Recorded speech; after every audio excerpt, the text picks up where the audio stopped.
Olá, olá, bom dia, boa tarde, boa noite. Eu não sei em qual horário você estará assistindo este conteúdo, mas eu quero desejar aqui que você esteja bem, intenciono que você esteja ótimo e em busca de seus objetivos. Hoje nós vamos falar sobre teatro de pesquisa. O que será que é o teatro de pesquisa? Como que ele surgiu? Então é isso. Como nós estamos aqui na TED, né, Tramas e Dramas, trabalhando com essa questão do teatro de pesquisa, eu acho importante nós entendermos o que é o teatro de pesquisa, né? Então, começando, o teatro de pesquisa, ele nasce historicamente no final do século XIX, início do século XX, né? Com a crise do naturalismo. De vez em quando eu vou abaixar os olhos porque eu tô colando, tá, gente? Então é isso. E aí o teatro, ele tem a necessidade de passar a investigar o ator, né? Não só o ator em si, mas o ator como um todo, o corpo, né, a cena, as emoções, isso tudo começa a ser investigado, né? E isso começou com o Stanislavski, né? Pelo menos o que a gente conhece, que é o pai do teatro moderno, enfim, em Moscou, em 1898, né, que criou lá o sistema Stanislavski. Por que a gente fala sistema? Porque o método, ele engessa, né, e o sistema, você pode inová-lo, né, então você pode baixar um novo download, fazer, porque o sistema te permite isso, né, então é chamado de sistema. Ele trabalhava através de laboratórios, com o estudo da verdade cênica, né? E ele criou, para quem não conhece, o TAN, que é o Teatro de Arte de Moscou, né? Que fica lá na Rússia, em Moscou, claro. E então é isso. Também temos na Rússia, em 1910, o Meyerhold, que ele trabalha a pesquisa da biomecânica, né? O corpo como máquina poética, e também essa ruptura com o realismo, né? Depois a gente tem Grotowski com o teatro laboratório, né, o teatro de pobre, que foi nos anos 60, final ali dos anos 50, início dos anos 60, ele vem com essa proposta de investigação através desse laboratório, né, de experimentar as questões corporais, a exaustão física, e quando você está exausto fisicamente, você produz melhor, a sua mente fica mais ativa, então ele trabalha por essa linha, né? A gente tem também o Eugênio Barba, né, que ele fundou, eu não sei se eu vou falar certo esse nome, que é o Odin Teatro, em 1964, e ele trabalha antropologia teatral, né? Então ele faz essa pesquisa intercultural com treinamento físico intenso, né? A gente tem o Peter Brook, que é de 1925, ele veio a falecer em 2022, ele investiga o espaço vazio. Então você tem um espaço vazio e o que a gente traz dentro dessa essencialidade, né? Do espaço, né? Um espaço vazio, ele pode conter ali uma cena? Pode, né? O que vamos colocar? De repente um objeto? Então ele traz muito essa questão, né? Tem até um livro dele que chama O Espaço Vazio, que é interessante de se ler.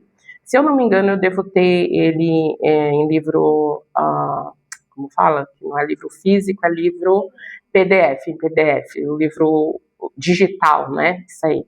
A Jéssica está aqui me ajudando, gente. Meu braço direito, minhas pernas, meu braço esquerdo, tudo.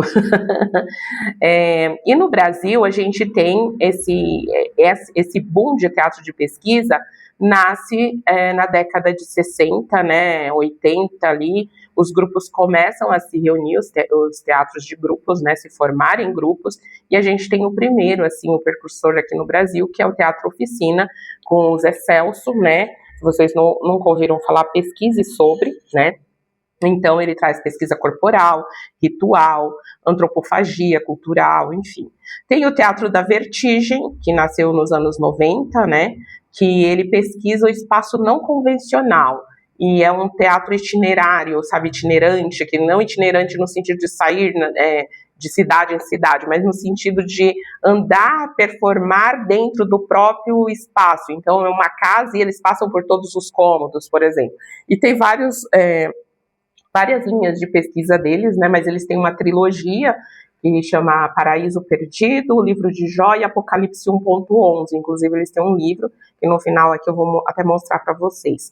E tem o Lume Teatro, né, que fica em Campinas, fundado pelo Luiz Otávio Burnier, é o teatro físico rigoroso, que eles têm também bastante influência do Eugênio Barba, né? Então, a gente tem aqui várias referências, né? E nos anos 90 começa a se aprofundar sobre essa questão do teatro, desse trabalho, no caso aqui no Brasil, isso ficou, vamos dizer, mais famoso. Lógico que o Zé Celso vem abrindo essa porta aí, essa porteira para os demais outros grupos passarem, mas o boom mesmo do teatro de pesquisa, ele vem nos anos 90, que a gente ficou conhecendo, teve mais acesso, enfim, né? Então, ele vem com uma temática de investigar um teatro que transcenda o realismo. Então, a gente sai daquela questão do realismo e entramos numa questão mais poética, corporal, de instigar o pensamento não só do ator, né, os sentimentos e tudo que está ali gerando dentro do fazer do ator, mas também dentro da cabeça da plateia, né, do espectador, que sai ali pensativo, será que eu entendi mesmo? Porque são muitos signos, né, muitos significados, tal, enfim. E aí, para falar disso, eu quero trazer uma provocação para vocês sobre a diferença entre teatro de montagem, né? O teatro de montagem, ele tem um foco no produto. Então, nós temos uma peça pronta que nós vamos decorar um texto. Estou falando aqui bem de forma blasé, né? Não é aprofundando, que não é só isso, né? Porque teatro de montagem também, eu decoro o texto, eu vou lá e falo o texto, né? Não, tem ação também, enfim. Mas o teatro de montagem, ele tem um foco no produto, né? Que já temos ali algo pronto. E o teatro de pesquisa, ele foca no processo. O mais importante no teatro de pesquisa é o processo. Então, a pergunta que eu quero trazer para provocar vocês vocês vão ensaiar, né, vão fazer, né, enfim, fazer a sua aula e elaborar a partir ou apresentar, né, para descobrir ou para apenas se apresentar? Qual que é a nossa intenção? Então, aqui está uma discussão interessante para nós que queremos fazer o teatro de pesquisa, ok? Quais são os elementos fundamentais para se manter dentro do fazer teatral, dentro da pesquisa, né? Um treinamento contínuo, né? Um diário de processo é necessário para a gente poder anotar tudo o que está acontecendo, porque depois isso vai virar uma dramaturgia, né? Já estou adiantando aqui o processo para vocês.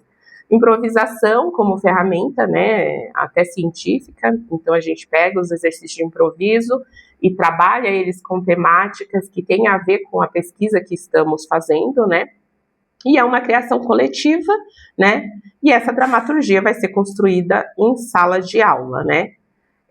O teatro de pesquisa, ele exige disciplina, né? Porque você precisa pesquisar. O nome já diz. Você precisa mergulhar numa pesquisa, né? Eu gosto muito de brincar que às vezes a gente está tão cansado com tantas coisas do nosso dia a dia que o nosso mergulho é na profundeza de um pires. E aí acaba ficando aquela coisa solta, né? Então, assim, ele exige uma disciplina, ele exige uma pesquisa aprofundada, né? Então é isso.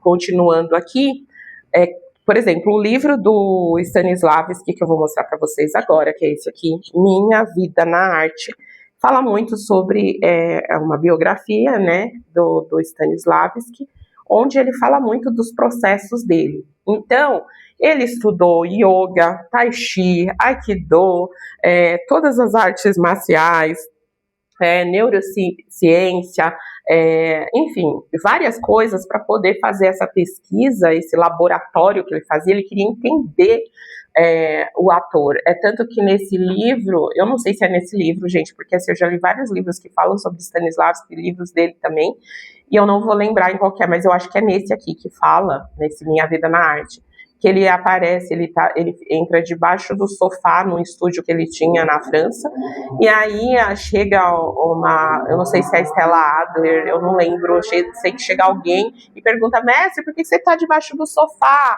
Aí ele falou, é porque eu estou querendo entender como o gatinho se sente quando ele fica aqui embaixo. Então, ele investigava a partir do próprio corpo dele qual que eram as sensações que se tinha a partir de estar naquele determinado lugar, né? Então, isso é interessante, né? Essa curiosidade. O ator precisa ter essa curiosidade, né?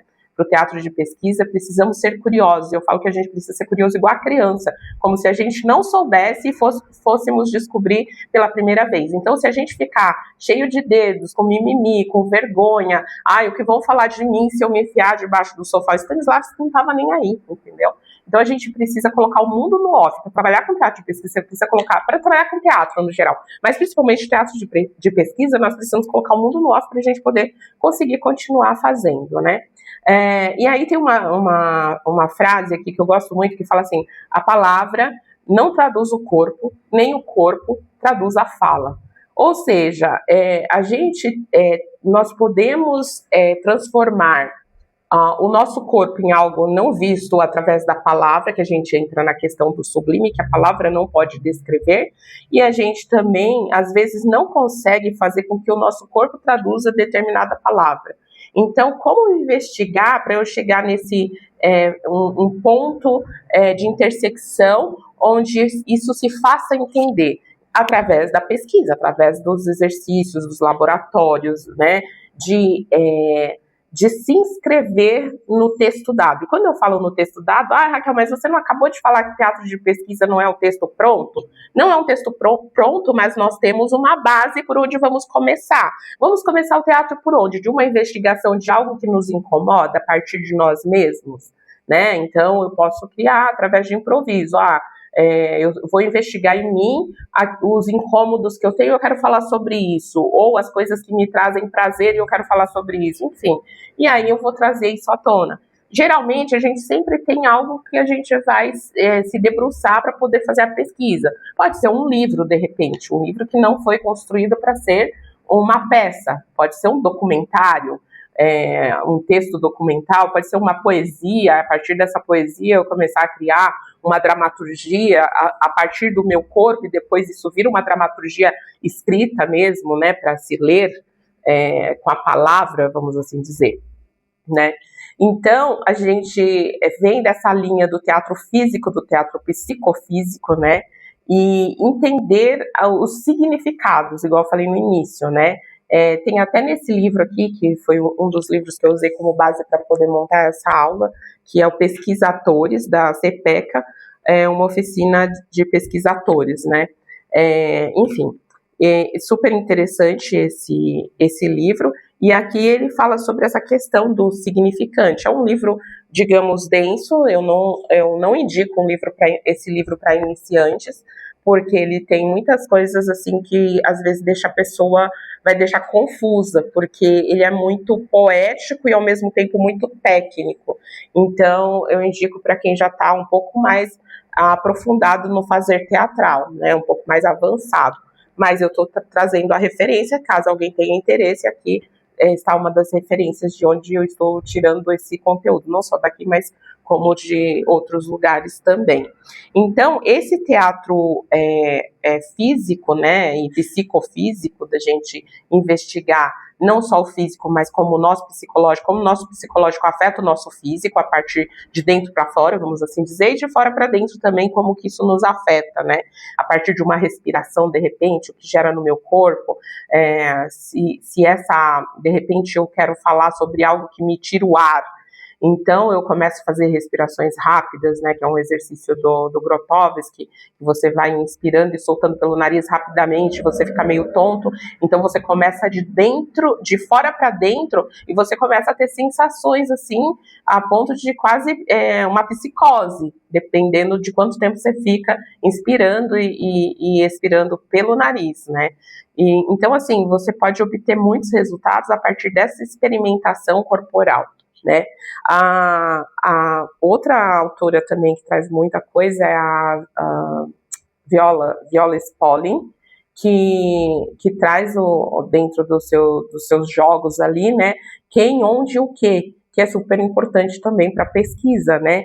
Então, o jogo instalado, e aí a gente tem uma regra, né?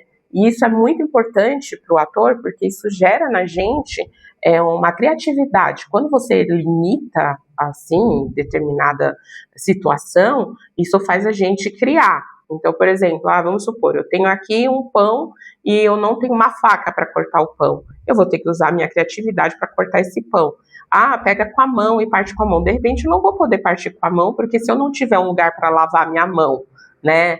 Como que eu vou fazer isso? Eu vou buscar meios para eu poder fazer isso de uma forma que não fique anti-higiênica, que eu consiga dividir com a outra pessoa o pão e sem ter a faca. Então, quando a gente tem limites de recursos, não só físicos, né, como emocionais também, a gente vai para outros caminhos, acaba criando novos caminhos. Então, isso é super importante no teatro de pesquisa, né? O ator, ele investiga o papel, né? E aí a experiência dele nesse fazer vira a dramaturgia. E o corpo dele acaba sendo esse arquivo, onde iremos arquivar várias experiências, né? Enfim. Então, no teatro de pesquisa, a gente experimenta antes de definir. É necessário errar. O método do teatro de pesquisa é o erro, porque através do erro eu vou criar novas possibilidades e a partir de mim, né? Então, o ator cria a partir de si. Não só a questão do personagem, né? Mas a questão também de olhar e falar assim, o que isso provoca em mim, né? Como que eu reagiria com essa questão, né? Então, assim, a gente entende que o ator não é só um enfeite, né? Que vai fazer o que o diretor quer. Ele vai propor. É um trabalho coletivo, né? Então, eu sempre falo para o ator deixar a porta da mente aberta, porque o teatro, né, de pesquisa, ele sempre começa com perguntas. Ele não tem, assim, as respostas prontas. E isso acaba tirando a gente da nossa zona de conforto. Quem tem necessidade de muito controle tem dificuldade de lidar com o teatro de pesquisa, porque a gente deixa o ator com uma liberdade de propor, de trazer, e é muito engraçado que nós vivemos numa sociedade com tantas coisas de bandeja, né, com tanta dopamina barata, que a gente acaba, quando alguém fala assim, você é livre para fazer algo, escolher algo. Você não tem essa questão, né, não é a capacidade, mas você não está acostumado a escolher. Porque escolher te priva de outras coisas, e você tem um mundo aos seus pés quando você, por exemplo, abre uma tela, né? Então, é complicado você escolher no meio de tanta opção, né? E por isso que é importante esse aprofundamento. Eu tô percebendo que eu tô falando tudo que eu falo, né? Não sei o que, né? Ai, vamos percebendo nossos vícios de linguagem também. Então, eu preciso fazer essas perguntas abertas, né, sinceras, e enfrentar esse processo, né? Porque é mais importante o processo do que o resultado. O resultado é importante, mas todo o processo, quando eu mergulho, quando eu me dedico, não tem como o resultado não ser legal, porque se eu estou trabalhando, eu vou ter um resultado. E se eu quero um resultado X, por exemplo, eu vou nesse caminho para ter esse resultado X.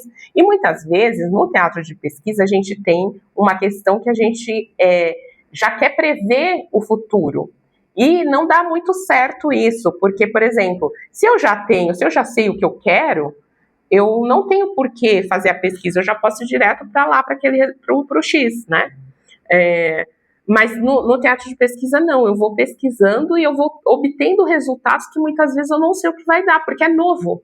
Então, e o novo assusta, né? Eu tô falando tudo isso, gente, porque aqui eu tô gravando essa aula para os meus alunos e eles são novos nessa questão do fazer teatral, então eu tô falando para quem não tem um conhecimento aprofundado, tô falando para quem está começando, então das dificuldades que temos entre estar neste lugar desse mundo caótico, de correria, de tantas coisas, e de fazer algo que nos provoca a escolher sem saber qual o resultado, porque é exatamente isso, eu estou me investigando, e o ser humano, ele é um universo, assim, infinito, né? Então, dentro dessa investigação, quando eu me deixo afetar pelas coisas que estão ao meu redor, quando eu me deixo me provocar, né, as provocações adentrarem, trazerem algo, né, isso vai produzir coisas lindas, assim, inéditas, né, isso que é importante, né. Então, a gente fala muito que não é para ficar na cabeça, né? Porque a gente fica muito cabeção, não, porque vamos fazer tal coisa, vamos experimentar. E é isso que é a grande sacada, né? Da experimentação. Então, vou experimentar ritmo, vou experimentar estados, né? Vou experimentar impulsos, memórias que eu tenho física, sabe aquela memória muscular que fica de um determinado roteiro que você faz, né? Você passa por alguns lugares e você fica com aquela sensação que, tipo, quando você sente de repente aquele cheiro, aquilo te traz aquela memória física do que você viveu naquele determinado lugar, em determinado dia. Então, por que não trazer essas sensações também para experimentar como que ela seria agora? Lógico que não vai ser do mesmo jeito que você sentiu na primeira vez, mas vai ter essa memória, isso é importante. Essa memória foi construída e ela pode ser reconstruída, né, a partir dessa experimentação. Então, o ator vira um território vivo e não só um repetidor de marcação. Eu acho, assim, terrível quando o diretor tem que falar tudo o que o ator tem que fazer. A figura do diretor é super importante, mas a proposta do ator, ele como um ser vivo, como um ser pensante, também é importante. Essa construção coletiva, eu acho incrível, e por isso que eu amo tanto essa questão do teatro de pesquisa, né? Então, a dramaturgia, ela acaba no final sendo coletiva, autoral, porque nós pesquisamos, nós experimentamos, nos experimentamos e chegamos a uma conclusão, e isso vai para o palco, né? E vai para o palco poeticamente, vai de uma forma bela, ou de uma forma visceral, enfim, vai da forma que tem que ir. E aí aceitar esse resultado desse processo também é necessário, porque muitas vezes a gente quer julgar o nosso processo, a gente quer, não está certo, eu deveria ter feito melhor, e isso é natural do ser humano. Enquanto seres humanos, nós somos assim, nós nos cobramos. Igual, por exemplo, eu preparei essa aula, estou aqui passando para vocês, usando a colinha para poder não falar muita besteira dentro do que eu programei, porque de frente para as pessoas é diferente, de frente para uma câmera aqui fria, que eu não tenho pessoas para falar, parece que as coisas vão sumindo, né? Então a gente precisa ter esse roteiro, mas mesmo com o roteiro, com tudo preparado, e pensei o que vou falar e tal, mesmo assim, quando termina, eu falo, deveria ter falado tal coisa, aí você começa a julgar tudo que você fez, mas eu gastei um tempo estudando, revisando e tal, e aí eu vou julgar esse meu trabalho. Então, assim, o resultado vai tocar quem tem que tocar, né? Então, a gente não faz as coisas à toa, né, ao léu, a gente faz as coisas sempre porque você pretende tocar alguém de forma positiva, você quer somar na vida das pessoas, e o fazer teatral tem muito a ver com isso, a pesquisa tem a ver, e a gente só pode dar para o outro o que a gente tem. Então, eu somo na minha vida através da pesquisa, através da investigação corporal, psicológica, né, e física, né, aqui, né, no caso corpóreo, e eu vou trazer isso para outros, né. Então, olha a importância desse mergulho dentro da gente para entender como funciona o nosso físico, o nosso psicológico, para poder trazer isso e entregar ao outro. É um ato de amor, né, é quase um sacerdócio, né, eu falo que o fazer teatral é um sacerdócio. Então, o material cênico, ele pode surgir do quê? Ele pode surgir de relatos pessoais, por exemplo, né? De improvisações, de imagens. Eu posso pegar imagens, por exemplo. Vamos pegar aí um pintor, de repente, né? Um escultor, enfim, e vamos olhar para as imagens que ele criou em determinada época e vamos falar a partir dessas imagens. Vamos trazer as sensações que nós temos e etc, né? Então, o ator começa a escrever com o próprio corpo, né? Eu falo que o teatro de pesquisa é a coragem que nós temos de soltar, de deixar ir e vir, né? E nesse processo, como eu falei no início, e volto a repetir, o ator ele pode propor muito mais. Então, ele tem essa liberdade de proposta, né? E aí tem a necessidade de sustentar o caos criativo por mais tempo, né?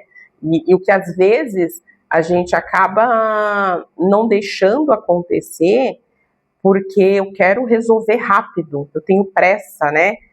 E eu não quero ficar sentindo isso daqui, eu quero que já próximo, vamos para a próxima pesquisa, vamos fazer outra coisa.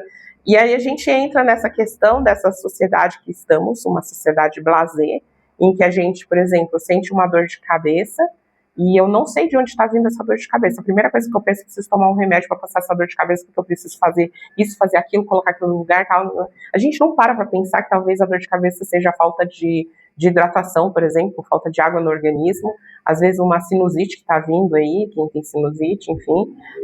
Prestar atenção, por que eu estou com essa dor de cabeça? Ela é só física ou ela tem origens emocionais, sabe?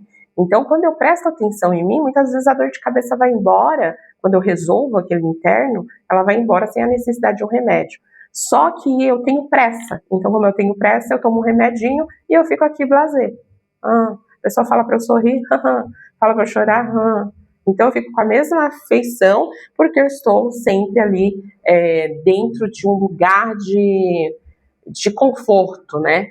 E aí, nesse processo, nós saímos da zona de conforto, né, deste lugar confortável, e vamos para o confronto. O que nós vamos confrontar? Nós mesmos, as nossas crenças, a sociedade, né?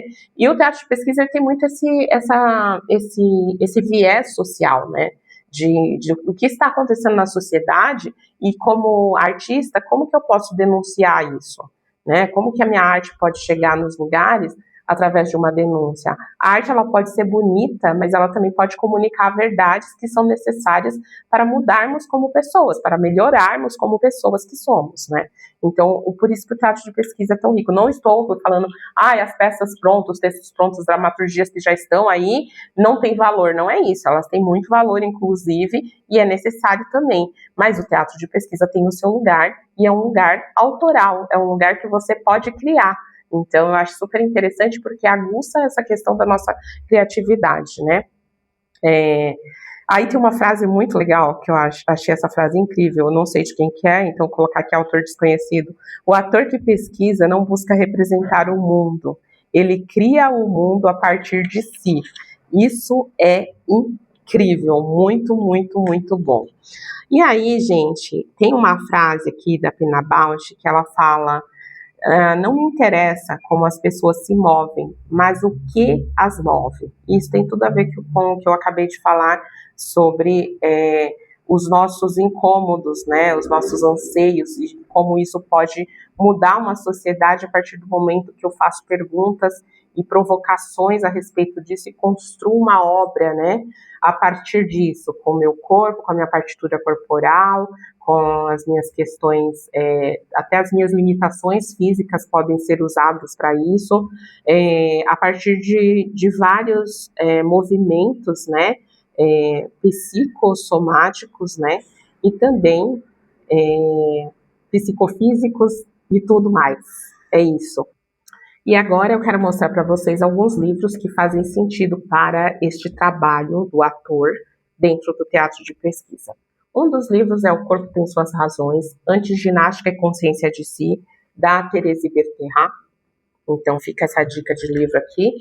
O outro livro que é super legal, que conta a história desse teatro na América Latina, é do Caderno do Caos, que é uma CIA de teatro de pesquisa chamada Caos. Interessante a leitura, inclusive eles têm 2 peças aqui dentro do livro, uma é A Revolta e a outra eu não lembro, mas tem 2 peças aqui dentro. Esse livro aqui também do Grupo Redemoinho de Investigação Teatral, né, que é Por Trás das Vidraças, mas esses livros talvez vocês só encontrem em sebos, tanto esse quanto o Caderno do Caos, vocês encontram em sebos. O da Thérèse Bertherat também, talvez, eu não sei se tem em outros lugares. Se tiver, a gente deixa o link aqui na descrição do vídeo. Mas esses são livros que eles mesmos fizeram através de fomento, né? Então, não sei se tem ainda, se existe, ou enfim. Esse aqui eu sei que é possível comprar, porque é a Gênese da Vertigem, que eu falei do Teatro da Vertigem para vocês, então aqui conta um pouco da história do diretor, Antônio Araújo, de como eles surgiram, então é super interessante esse livro também. E o outro livro que eu falei para vocês, da trilogia do Teatro da Vertigem, que tem alguns textos do Paraíso Perdido, o livro de Jó e Apocalipse 1.11. O Paraíso Perdido, ele acontece dentro de uma igreja, eu acho que é a Igreja da Santa Efigênia, se eu não me engano. Então a peça acontece lá e tem vários protestos dos fiéis que frequentavam a igreja, que não queria que acontecesse uma peça, que estavam profanando o templo, enfim. Aí o outro foi no Hospital Desativado, o livro de Jó, e a última que, no caso dessa trilogia, né, a última da trilogia, que foi Apocalipse 1.11, aconteceu num presídio desativado na Rua do Hipódromo, lá na Moca, né, Brás, Moca, Bresser, ali aquela região.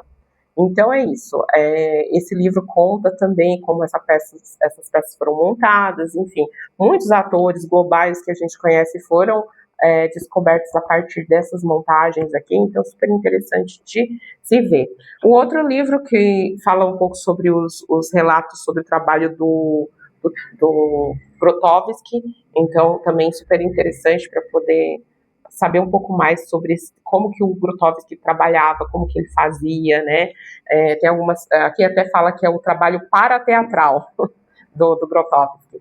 E esse aqui, que é o Teatro do Soleil, que é da Beatrice, né? Ela, inclusive, eu acho que ela escreveu um livro também do Meyerhold, também ela escreve sobre ele.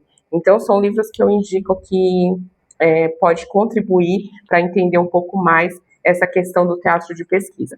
E, Raquel, como fazer teatro de pesquisa? Como que eu me aprofundo nisso, né? É muito importante que quem está fazendo o teatro de pesquisa tenha um diário de leitura, né? Então, ele vai anotar as ideias, as dúvidas, os exercícios que podem virar um laboratório depois, né? Ter com o seu grupo, né, com o seu coletivo, um clube de leitura prática, né? Então, propor cada aluno ler um capítulo e explicar, ou o seu colega, enfim, se for um coletivo independente, o seu colega lê e outro lê, enfim, separando cada semana, ler um capítulo, ou a cada 2 semanas, e para poder usar esse conhecimento literário para o seu fazer teatral também. A leitura ela é muito importante. Raquel, mas a leitura só fala a parte teórica, não tem nada prático. Mas a teoria ela é importante. Quando você tem uma base teórica sólida, quando você vai para a prática, você começa a demonstrar isso no seu corpo, no seu jeito de pensar. Então, é super importante. E também montar um debate, sabe? Reunir e falar, vamos fazer um debate, né? Relacionar a teoria com a prática, como que vai ser, enfim. Então, é super importante a gente entender tudo isso. Bom, gente, quem chegou até aqui nesse vídeo, escreva aí. Não me interessa como as pessoas se movem, mas o que as move. Bom, meu nome é Raquel Medeiros, eu sou atriz, professora de teatro, artista visual e idealizadora da Tramas e Dramas, daqui onde estou falando com vocês. Se você chegou aqui pela primeira vez, se inscreva no canal, ative o sininho para receber novas notificações de outros conteúdos que postaremos aqui em breve. Curta, compartilha e comente, porque isso é muito importante para valorizar o nosso trabalho aqui, tá bom? Um beijo grande para vocês e até mais. Tchau!